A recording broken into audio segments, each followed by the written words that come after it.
You're listening to Every Last Drop podcast. Join me, Danny, Nick, and sometimes Luke as we explore the relationship between philosophy and art.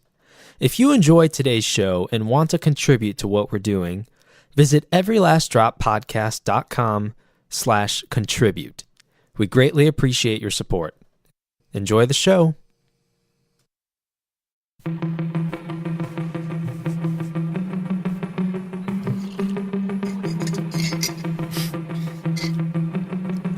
Is that beer? I wish it was.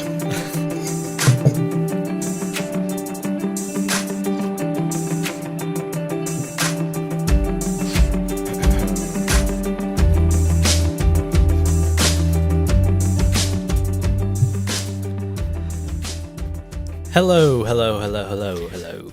Good evening, listeners. Evening, morning, whatever time of day it is. This is an on-demand thing. Yeah, who knows Isn't what that the time beauty of podcasting? Mm-hmm. It's wherever you want it, whenever you want it. That's one of my favorite things about it. Yeah. But yeah, welcome back to Every Last Drop. By now you know that because you've already heard the intro and everything. But Just in case they forgot. yeah, just in case you forgot. But really, this is your chance to this is our chance to welcome you to the show cordially, personally. We thank you for coming back. For those of you who listened to our last episode, the interview with Todd Gummerman, thank you. First off, we really appreciate that. Yeah. And we got some positive feedback. I'm a part of a Facebook group. It's like the Mute Math unofficial discussion. Yeah. It's just a bunch of Mute Math fans. Just a place where the fans kind of converse. Yeah, exactly. And then just talk about all things Mute Math. So I just put a post in there and said, hey guys, I talked to Todd. He's from, obviously we all know he's from Mute Math. Hope you guys like this. Yeah. And the people liked it. So I just want to thank everyone for their positive feedback. And thanks guys. Also shamelessly take this opportunity to ask you, if you enjoy the show, to go ahead and leave us a nice review on iTunes. That would go a long way to help our ranking and get this show out to more people.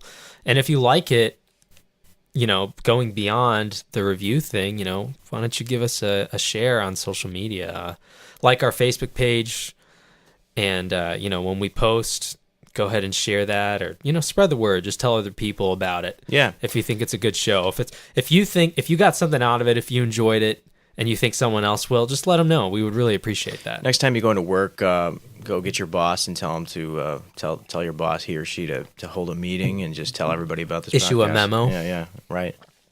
Yep. Everybody's gonna think they're in trouble, and then they're gonna be like, "Oh, a nice podcast That's to just listen Every to." Last Drop. That's all. All right.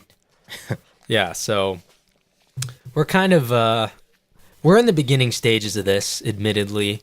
So there's a lot of aspects of this show that have really yet to be formed and yet to develop a format or a structure. I mean, I think we have somewhat of a format. We've done some planning just to kind of how the show's going to feel, but I don't expect us to have a guest on every single episode. Maybe one day we'll kind of switch to that format. Maybe not. It's our show, so we'll do whatever we want. Yeah, we'll do whatever we want, and we'll play it by ear and see what works. Excuse me, but I do think me and Nick have discussed this, and we like the idea of every other episode not having a guest, just so that we get a chance to interact. And we got to do some catching up, Yeah, just to talk about stuff. But we do want to bring you a bunch of different interesting guests, and we do have some more guest interviews lined up to be coming out. And for now, this is going to just kind of be every other week. But if you guys do your job and spread the word, and the numbers start to go up on downloads and such, and the demand is going to force us to have to step it up and put out more than once every other week. Maybe we'll go once a week. But for now, we'll just go once every other week. And for now, it's an audio-only show, but rest assured, we have plans. We have plans in the making to take this sucker video as well. So, and put that out on YouTube and even some live streaming, because that's a thing now, live streaming. Oh, yeah. You can be your own TV channel now. So we definitely want to bring all that stuff to you into the future, but it's kind of complicated. It takes some powerful computers, number one, which tell I'm me about lacking. I have a Me very too. unpowerful computer right now, but that's going to change soon. And it also just takes a lot of, it's kind of some techie stuff, but I'm not making any excuses. I'm just saying there's a learning curve. I'm learning it. Once I'm over the curb, it's going to come out to you guys, but just not yet. Yeah. So, yeah, so that's just a little bit of housekeeping. So we don't want to bore you guys with that too much, but just to fill you guys in on kind of where we're at. The show is brand new. We're basically a baby podcast right now, if you will. And but we're going to be growing. You know, I have all the confidence in the world that this sucker's going to grow, and you guys are going to share it, and we're going to be progressively bringing on more and more marquee guests. Kind of climbing up the food chain, if you will. I think that's going to happen. Yeah. I mean, that's not to say that the guests who are not like A-list or B-list or C-list aren't awesome, because they are. Every guest that we bring on here is guaranteed to be interesting. Okay, that's something that I can tell you with confidence, that every guest that we bring on here is going to have something interesting to say. I really believe that. That's a promise. Yeah. So we definitely make that commitment to you guys that we're going to be bringing some really cool people onto the show. If we decide the interview with them was boring, we just delete it and we'll cut it. Never happened. Then we'll cut it, you know?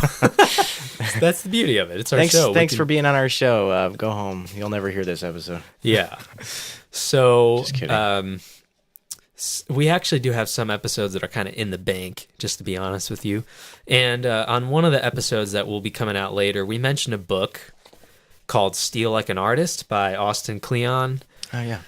We on this show, we like to talk about every type of art under the sun, basically, that's out there. I'm primarily a music guy, but I do like reading books. Mm-hmm. Nick, you're into all kinds of arts as well. Like, you're a music guy, but you're also photography, video. You're a whip maker, so that puts you in the category of being a craftsman, I would say. Yeah, I like to use my hands, I guess you could say, as far as art goes. Sculpting, I did that a little bit in high school. I found it fun. Anything where I'm using my hands is fun. Yeah, you do tons of stuff, though. So what I mean is you have an appreciation for all the various kinds of art forms that are out there. So absolutely. So this show is going to be an open forum for anybody who does that kind of stuff, and of course why they do it. So that's our angle here. So today I brought a book, and we're going to talk about some of the themes that are in this book, Steal Like an Artist. Highly recommend that you read it. One of our guests who's going to be coming out, the episode that we had with him is going to be coming out in the next few weeks or so. He's the one who turned me on to this book. It wasn't the first time I heard of it. One or two other people had mentioned it before, and then when he told me, like, yeah, you need to read it, that was kind of that was the kick in the pants for me that said, okay, you need to go get the book. Yeah. So actually, I picked it up when we were out in Arizona. Ah, you did. I remember that. So we went on vacation in Arizona and stopped in the bookstore, and I picked it up. So, Steal Like an Artist. The subheading or subtitle of the book is 10 Things Nobody Told You About Being Creative. So, this book is it's not a how-to book. It's not even like getting into nitty-gritty details about any one thing. It's very much a book about principle and ideas. And the ideas are not, it's not like walking into a philosophy class where you could easily like get lost in how complicated things are. These ideas are actually pretty simple. Things that are overlooked. Yeah, probably, yeah. huh? So I have some quotes and stuff from the book that I've underlined. So I'm going to collect them and kind of bring them out to you one by one. We'll just go through some of them, not all of them, because I underlined a lot. All right. So give me a chance here, because The pages are just falling literally out. falling out of the book. So, Uh-oh. okay, one of the things he talks about early on in the book, the heading here is garbage in, garbage out. So he says, the artist is a collector. Not a hoarder, mind you. There's a difference. Hoarders collect indiscriminately. Artists collect selectively. They only collect things that they really love. So what do you think of that? So what he's saying there is like, you don't just absorb every single thing that comes your way. Or it's unhealthy to if you're trying to. It's absolutely overwhelming your brain. And so he goes on to say this: your job is to collect good ideas. The more good ideas you collect, the more you can choose from to be influenced by. And then he kind of goes on to talk about what he refers to as like a family tree, except in this case, it's a tree of ideas. Yeah. This is one of the best quotes of the whole entire book, in my opinion. He says, "School yourself." So he says, school is one thing, education is another. The two don't always overlap. Whether you're in school or not, it's always your job to get yourself an education. And I was just like... It's easy to fall asleep in class. I was like, yes, that is awesome. Yeah. So what he's saying there is like, look, just because you go to school doesn't mean you're learning. Right. Education is what you get when you learn. So... And learning is something that takes effort. So when you put the effort into learning, what you're getting in return for that is some kind of education. And now the idea behind school is that you go there to learn, so you receive an education. But everybody knows just going isn't enough to just just going isn't enough. Yeah. That doesn't always happen. And unfortunately, in my opinion, I hear a lot of people in school who the principle here is really in the last sentence here. He says it's always your job to get yourself an education. That is so lost on people nowadays. Like, how many times have you heard people say, "Oh, it's just my teacher's not a good teacher. They don't know how to teach this stuff. That's why." And they're just blaming the teacher as if it's the teacher's job to instill in them their education, and it's their teacher's job to make them learn. No, it's your job to show up ready to learn. That's how you receive your education. Your teacher's just there to assist you in that process. Now, I mean, you may not, like if you walk into an algebra class and you don't know anything about algebra, the teacher's going to show you how to do algebra, but it's your job to practice on your own, Yeah, it's your job to like be ready to pay attention and to take notes and to practice the problems. And if you have questions, to ask the teacher and to keep practicing. That's what learning is. Okay, so if you just walk in and you don't pay attention and you don't ask questions and you don't do the homework, if you don't practice the problems, and then you say the teacher is a bad teacher, he didn't teach me, that's why I don't know how to do it. No, that's on you. That's on you. The teacher can kind of open the door for you, but it's kind of your job to walk through it. Yeah. And so the other big takeaway for me there is, he said school's one thing, education is another. Yeah. I wrote in the margin there, life is all about learning. Learning happens everywhere all the time. Okay, so learning isn't just what you do in school. It's everywhere. It's every day, Yeah, for sure.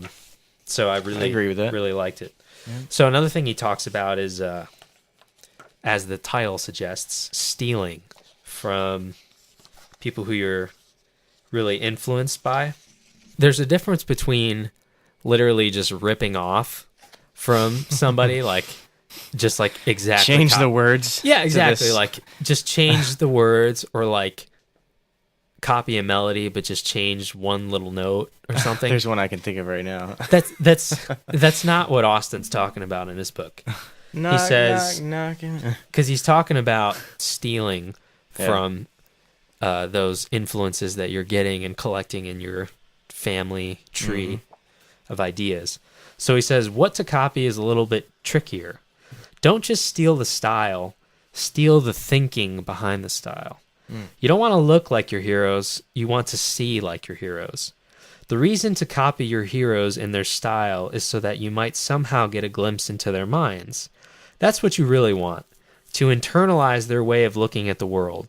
If you just mimic the surface of somebody's work without understanding where they are coming from, your work will never be anything more than a knockoff. So it's kind of like if you're copying your heroes, once you're able to kind of see what they're seeing, it kind of opens up your mind. So you're where they are now. So now you can kind of tap into your own creative process. Right. So basically he's saying, like, don't... The work that your artistic influences do Mm-hmm. is nothing more than an extension or a manifestation of what's in their brain. Like, so when Andy Timmons writes a song, Mm-hmm. that song is something that has sprung forth out of his brain, right? Right. He first thought it, and then he brought it into existence on the guitar. Mm-hmm. But it happened in his brain first. So what he's saying is, don't copy what he's doing on the guitar per se. Copy his brain. You know, like learn his brain, learn how he thinks, learn how he approaches, and then out of that is where you're going to be able to produce awesome stuff. That's my interpretation, at least. Yeah. So what do you think about that? I never thought of it that way. When I heard the title of the book, I was just thinking, steal like an artist. The first thing I thought was, steal their work, change some things, change some chords, which, that's not all what he's talking about. No. So that really makes more sense now. Yeah, another thing that he talks about where I see some parallel between another book I've already recommended called The War of Arts. One thing Pressfield talks about in that book a lot is like just doing the work, Mm-hmm. just every day, just plugging away at it, and that's a key. So Austin's kind of hitting on that when he says this. That's what's so great about creative work. If we just start going through the motions, if we strum a guitar or shuffle sticky notes around a conference table or start netting the clay, the motion kickstarts our brain into thinking. So I wrote in the margin there, stop talking, start doing. Oh, I like So that. how many times have we sat there and been like, oh, I'm just waiting for inspiration to hit me. I'm just waiting for an idea to come into my head. And that's like when I'll pick up the guitar. I'm doing that today. Yeah. Well, the counter to that is like, well, Nick, what if you just picked up the guitar and you just, Go through the routine. of Yeah. it. Yeah. and like, Get in the mindset. yeah, and you just like, almost like, I hesitate to use the word force, but I just deliberately make a decision Even when to you don't feel like it. Yeah. So, do you feel like it? No, it doesn't matter. Do it Pick up anyway. the guitar and just do it. 10 and just minutes. Start strumming. Yeah. And just See 10 what minutes. comes out of 10 minutes. And what's going to happen in that 10 minutes? Yeah.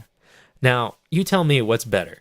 Sitting there for 10 minutes and just deliberately strumming away on that guitar and seeing what comes out of that, or waiting for that inspiration to hit you. What's going to be more fruitful? The first option, absolutely. Yeah. Now, if you just do that like once a week, that's probably not going to get you that far. Yeah, it's probably good to be consistent with it. Absolutely. Yeah. Absolutely. He also talks about side projects being something that's really beneficial because it gives you something else to draw from. Yeah. Yeah. You know? So you don't it's kind of like if you occupy yourself with something other than Yeah. what you're really Listen, he's trying talking to you focus when he on. says this. Listen to this. If you have 2 or 3 real passions, or you like 5 or 6, don't feel like you have to pick and choose between them. Don't discard. Keep all your passions in your life. This is something I learned from the playwright Stephen Tomlinson. Isn't that cool? Yeah, it is cool. I like that. So he said, Tomlinson, the guy he just referenced, Tomlinson suggests that if you love different things, you just keep spending time with them. Let them talk to each other. Something will begin to happen. And that's a quote from him. The thing is, you can cut off a couple of passions and only focus on one, but after a while, you'll start to feel phantom limb pain. And so he goes on to Boy, talk is that a about good how analogy. Wow. if you're only on one thing, eventually, like, there's like a kind of synergy that happens between like all the creative passions you have. Yeah. And if you're only on one, there's like no interplay. Like Yeah. it doesn't have the chance to draw from other stuff. I've So- often thought about that, having more than one interest, I guess. I love playing guitar. I love music, and I also love photography. So I've thought at times I want to be really good at least one of these things. And I thought, do I need to cut the others out and focus all my energy onto this one? And the answer to that, his opinion is no. No, And no, I he's like saying not that. at all. In fact, he's even saying like a lot of times how many times have we talked about money being a limiting factor? Oh, yeah. Well, he's saying like it's so important to have a hobby. A hobby is something creative that's just for you. You don't try to make money or get famous off of it. You just do it because it makes you happy. A hobby is something that gives but doesn't take. So he's basically saying, you know, don't worry about the money. You need it. It's good to, it's healthy for your creative life to have like just one thing that you do that isn't about the money. Yeah. Yeah, totally. To escape from money. Exactly. Right. That's good. I like that. I thought when you were saying money stopping you, that it was money is keeping you from investing in a hobby. That's what I thought at first. But you're talking about making money through this, what you like to do, right? Yeah. Okay. Yeah. Yeah, I mean, and he does recommend like something practical. He's like, look, you need a day job. So make sure you get a day job that isn't going to be too boring or too miserable, going to make you too miserable. Yeah. And one that allows you to have some time for this kind of stuff. Another idea that he espouses in the book here is talking about leaving home. Getting out of your everyday. Exactly. Oh, I can relate to that. Yeah. Yeah, exactly. He says, to say that geography is no longer our master isn't to say that place isn't important. Where we choose to live still has a huge impact on the work we do. At some point when you can do it, you have to leave home. You can always come back, but you have to leave at least once. Your brain gets too comfortable in your everyday surroundings. You need to make it uncomfortable. You need to spend some time in another land, among people that do things differently than you. Travel makes the world look new, and when the world looks new, our brains work harder. The time I was lucky enough to spend living in Italy and England when I was 19 and 20 certainly changed my life. But I would note that a foreign culture isn't necessarily across the sea or in another country. For most folks who grow up where I grew up, Texas might as well be Mars. I lived here a while. Sometimes it still feels like Mars, he says. But yeah, so he's saying, oh, and another funny thing here. He says he used to live in Cleveland. He said, when I lived in Cleveland, I got a lot of work done in the brutal months of winter. Down here in Texas, I get all my work done in the wicked hot summers. Escaping the heat. Yeah, so basically it's the other way around. That's funny. But so my cousins say they live in Florida, and they're like, we're never out in the summer. Florida summers are brutal. I went to Disney World once in the month of May, and you'd think, oh, it's not quite summer during May. It is. Oh, boy. In Florida, it is. Yeah. But so he's saying, like, look, sometimes you got to get out. You have to get out at least once, but it's good. So what do you think about that whole thing when he says, like, you got to trick your brain with new surroundings? Oh, have you ever experienced that? I absolutely have, man. There was probably about a year or 2 years ago, I was sitting down here in this basement in the same chair with the same guitar, the same time of the day, just trying to write this song, and I was getting frustrated. And then it occurred to me, let me try to go outside. So I took an acoustic guitar outside.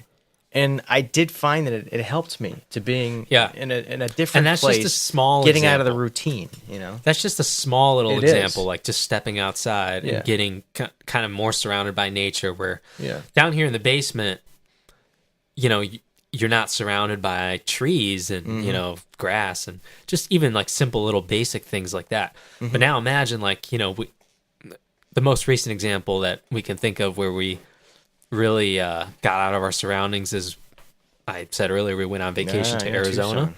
Yeah, we went down to Tucson. We went up to Mount Lemmon, completely different biosphere up there. So at 9,000 feet of elevation, some hypoxia can inspire some of your music.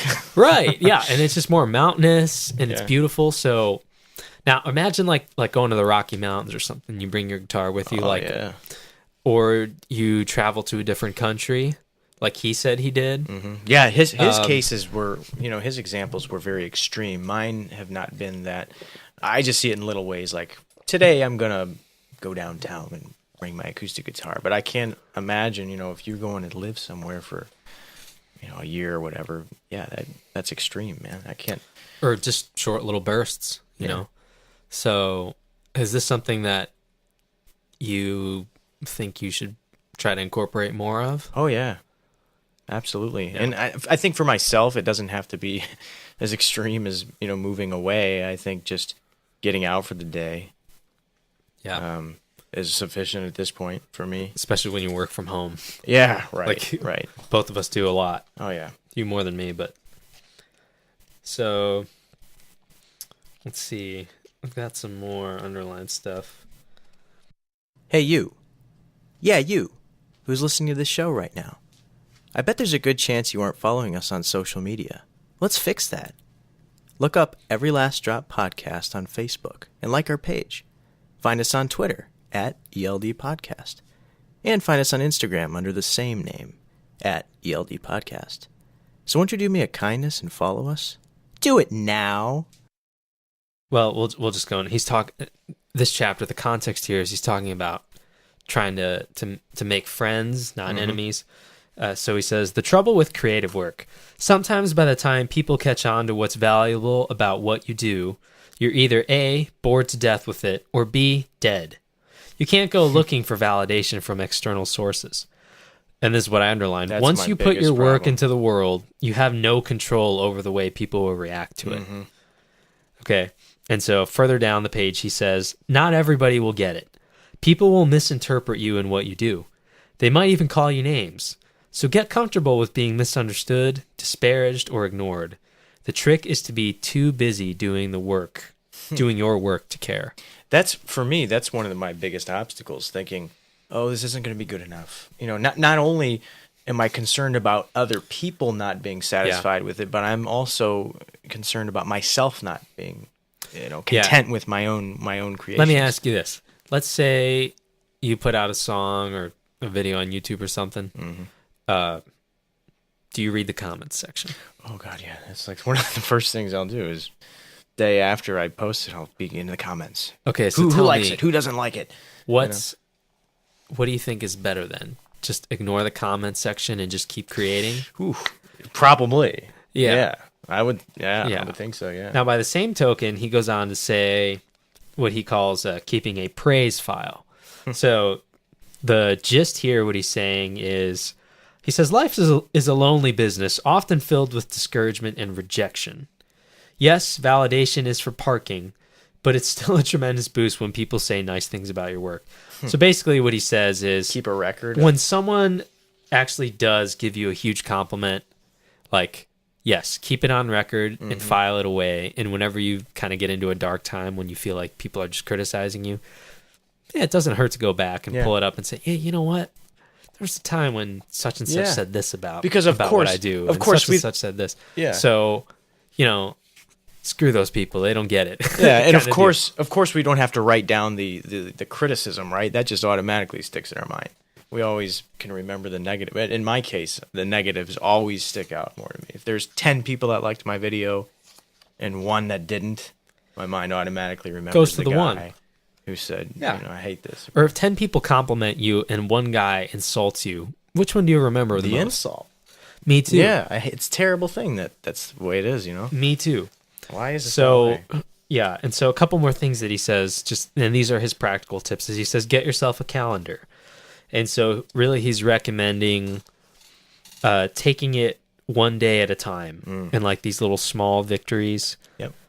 So a calendar helps you plan work, gives you concrete goals, and keeps you on track. The comedian Jerry Seinfeld has a calendar method that helps him stick to his daily joke writing.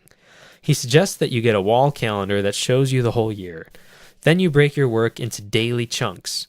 Each day, when you're finished with your work, make a big fat X in the day's box. Every day, instead of just getting work done, your goal is just to fill a box. After a few days, you'll have a chain, Seinfeld says. Just keep at it, and the chain will grow longer every day. You'll like seeing that chain, especially when you get a few weeks under your belt. Your only job next is to not break the chain. Oh, I like that. I really like that. Yeah. So that's going from like this big lofty goal. For example, I'll state one of my goals right now is I want to write a record. We'll just say EP because it'll probably be about 5 or 6 songs. Yeah. It's not something I've ever done before. Now, I have written music before, but mostly as, I guess, what I would call a composer.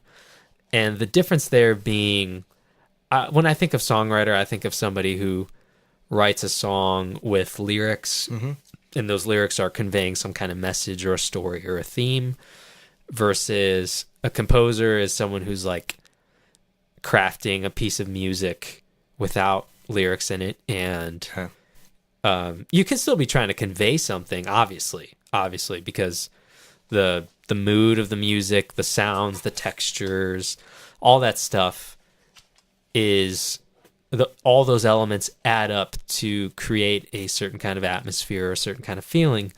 But for the most part, that's really the only kind of music that I've done. And I've just taken what I've done and kind of just like stuck it on SoundCloud or whatever. Mm-hmm.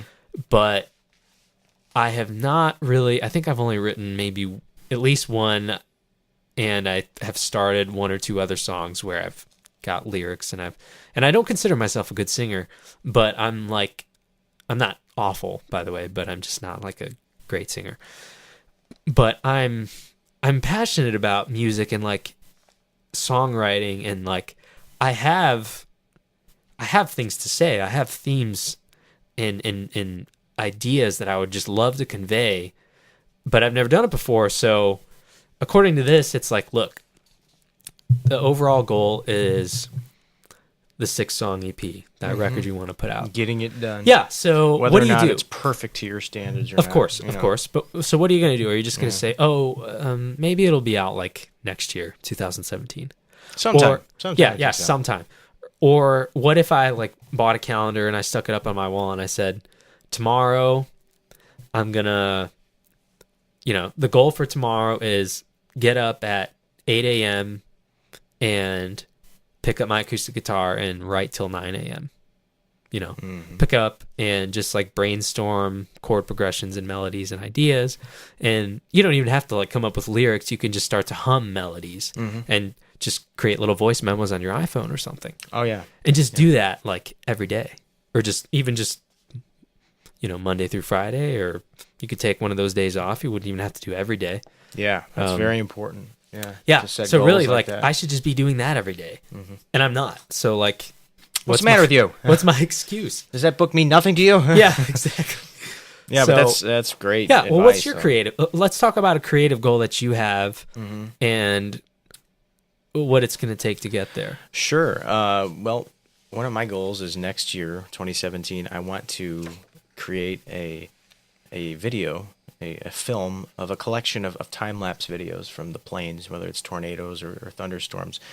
And that's something that I wanted to do, I guess, this year. The documentary? Yeah, a documentary. For a while, it was a documentary on a certain type of weather.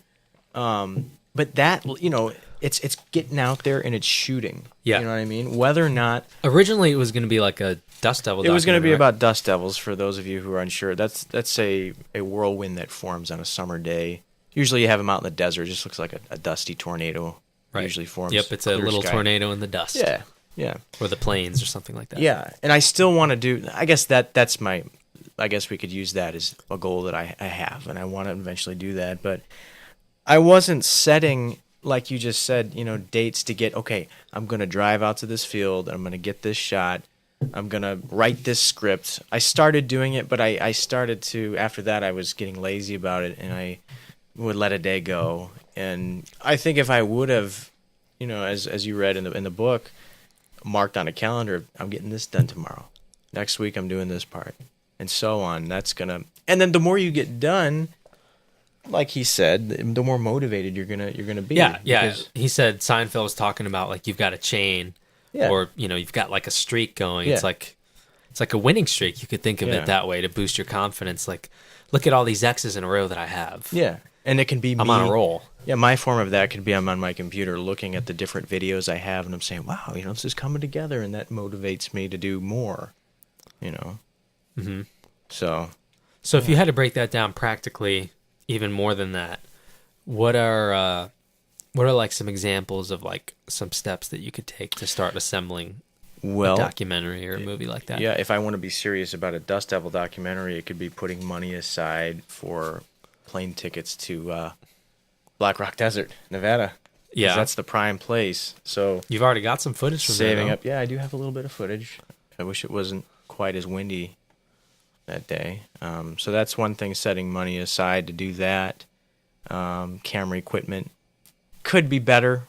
Could have some better lenses, I suppose.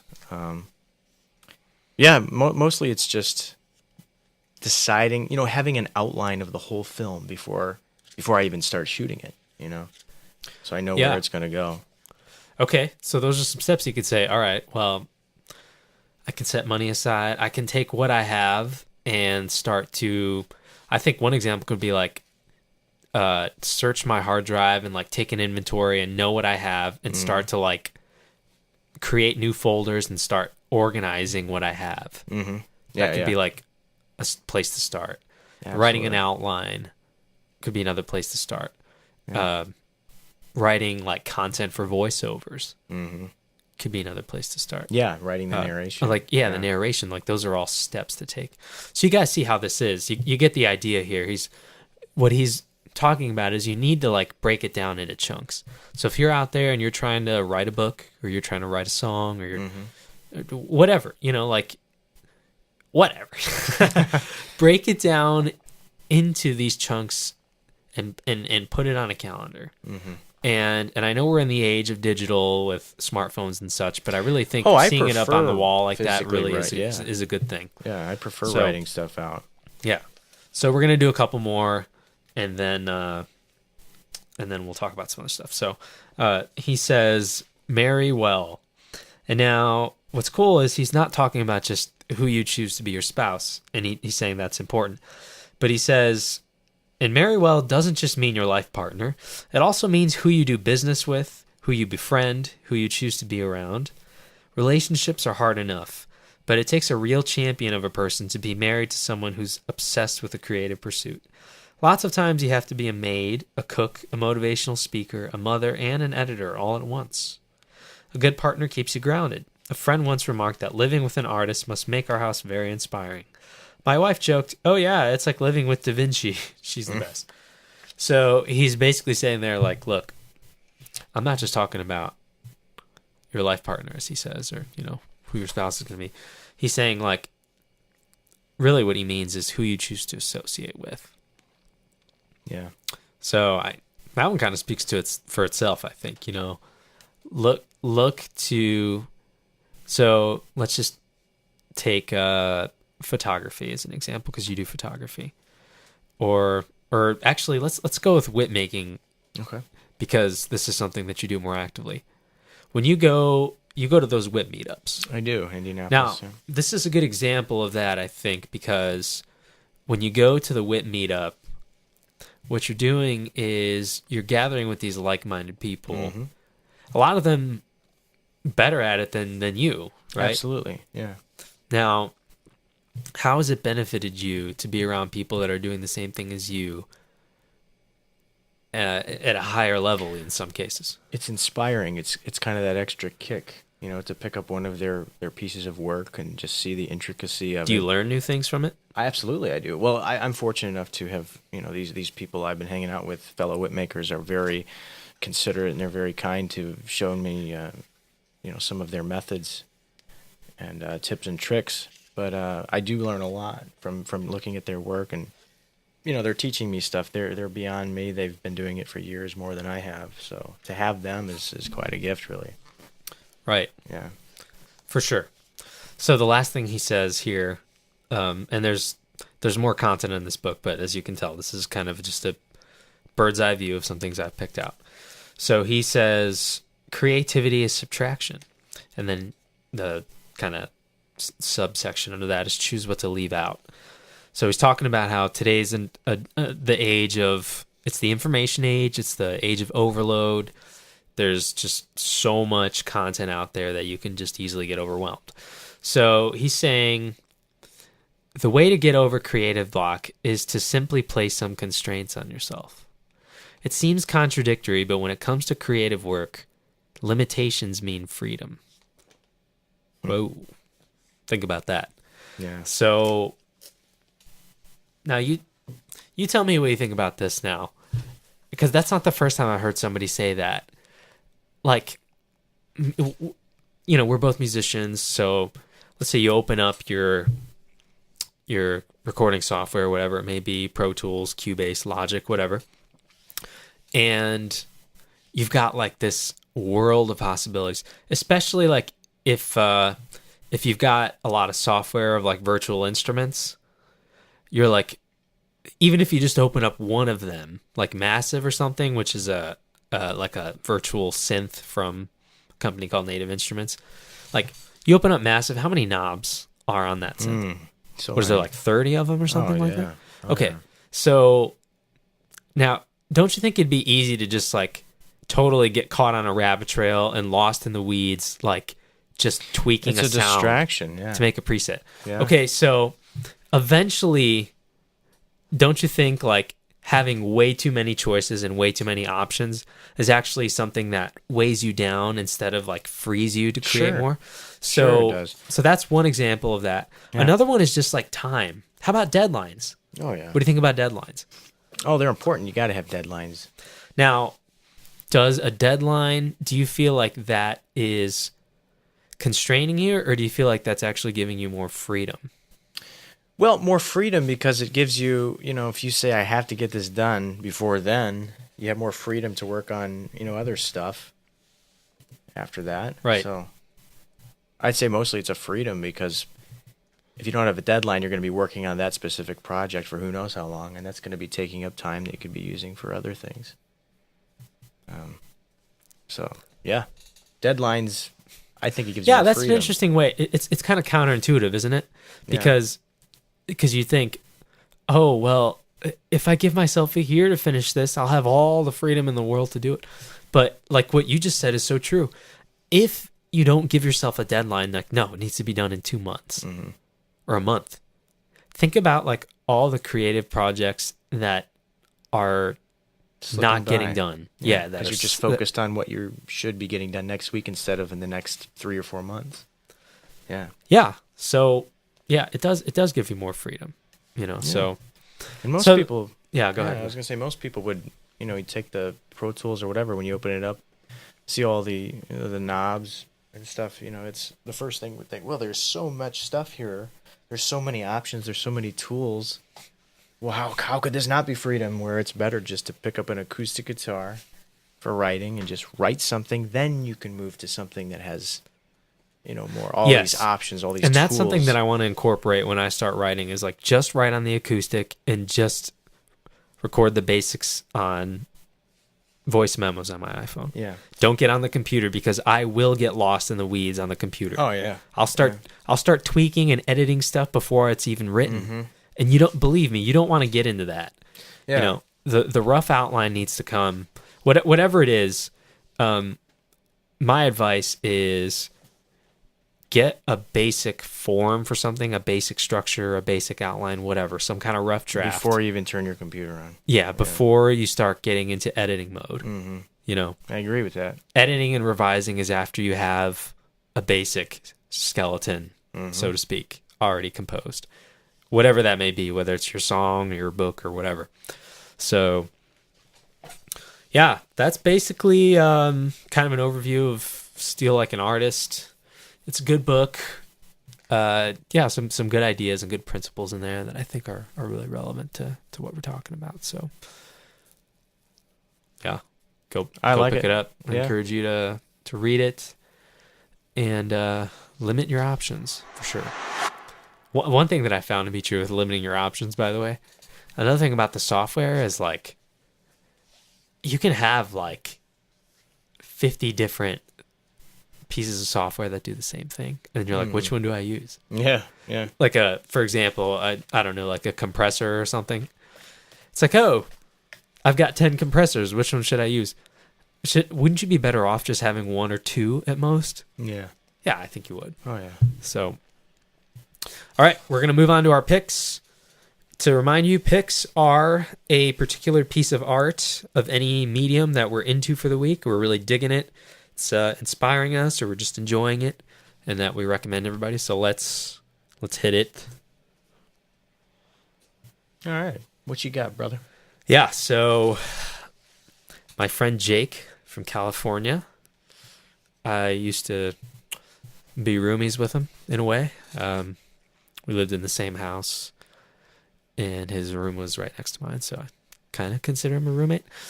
I only got to know him for a few months, but he was probably the best friend I had out there, and I have kept in touch with him here and there. So he is a songwriter, one of the best songwriters I've ever met in my life, if not the best. And he used to be in a band called Brawley, and he actually was out on a tour with this dude named Benjamin Francis Leftwich, guys from England. I found out about it because Jake posted a link to it was just an announcement that he was going on a tour with this guy, like as kind of to be the opener and whatnot.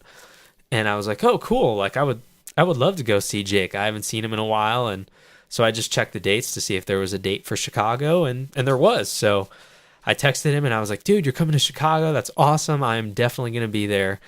And prior to the show, I was like, well, I should probably look up this Benjamin guy just to see what he sounds like. So when he's playing, I have an idea of where he's coming from and what his music is like. So I have some kind of frame of reference. And because I'm mostly familiar with Jake's stuff, I've listened to it and I've heard him play and sing. So yeah, I'm just going to go ahead and say this guy's album, the new one he's got out called After the Rain, is my pick for the week. It's really cool stuff. His voice is very, he doesn't have a very strong voice. You know what I mean? Like it's very kind of breathy. Yeah, it is breathy. Yeah, it's a perfect way to explain it. Yeah. It's not like, I don't know, who's a guy that sings really hard?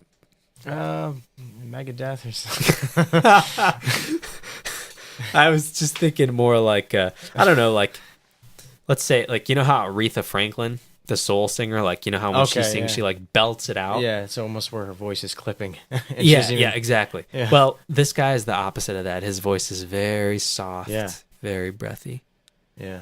But his songs are cool, so I'm going to post that. How about you, Nick? Yeah, man, the whole show was great. I enjoyed all the artists that were there, but I think my pick is probably Jake. I think it was. You think Jake had the best songs? I enjoyed his music the most probably out of all the musicians that were there. But there was a song, I don't know if you remember the name of it. I don't. It was Second to Last was the song that he did. It was the second to the last song, and that's a new song of his. It's not out yet. It's going to be on his new album. Yeah. I think he's doing a solo record, and he's gonna put that one out on there. Yeah, man, that one was just unbelievable. The stuff he was doing on the guitar with the delay and just the great singer, good voice. Yeah, he had some Pog on there, which is just it's just a pedal. For those of you who don't know what that is, it's just a guitar pedal that adds like other notes that harmonize what you're playing. Mm-hmm. It generates other harmonies and plays it at the same time as you playing. Yeah, I think my pick is probably Jake's stuff. And Jake in and of itself, like his. Very so we'll just link up to Brawley then, because his new album is not out, and I believe he just will be releasing that kind of as a solo artist. Okay. Because his band Brawley is technically defunct. They're not currently playing together, but he is touring under that name right now. Anyway, because he was the lead singer of the band. So we'll link up to that. All the links for our picks are always going to be on our website. So you can find them at everylastdroppodcast.com/picks. Okay? So if you guys want to check our picks out, I'll put them up there on the website, and you guys can, those links will be clickable, so, you can go find the music on iTunes or the books on Amazon or whatever wherever it is we send you. Yeah, wherever you go. So we always encourage you to go check out that section because it's something to feed you. Like Austin was talking about, creating that family tree of ideas and work to feed off of. So that's really the purpose of the picks section, is to give you guys some more fodder for your brain to be able to build off. Because, it was one of the first things he said in there, like garbage in, garbage out. Like, in order for you to be able to create well, you got to eat a healthy diet. Yeah. And I'm not talking about eating food. I'm talking about, like, brain food, if you will. So if you want to be a good musician and a good songwriter, you got to listen to good music and good songs. Yeah. You can't listen to crap. Yeah, if you put contaminated fuel and old fuel and crappy fuel in an engine, it won't run smoothly, you know? So it's kind of the same. So that's the idea behind Fill the up pick with section. premium, guys. That's the idea behind the pick section is we try to put what we think is quality material in there so you guys can feed off of it, feed your brains. So, well, that's going to do it for us for this time. For Every Last Drop podcast, I'm Danny.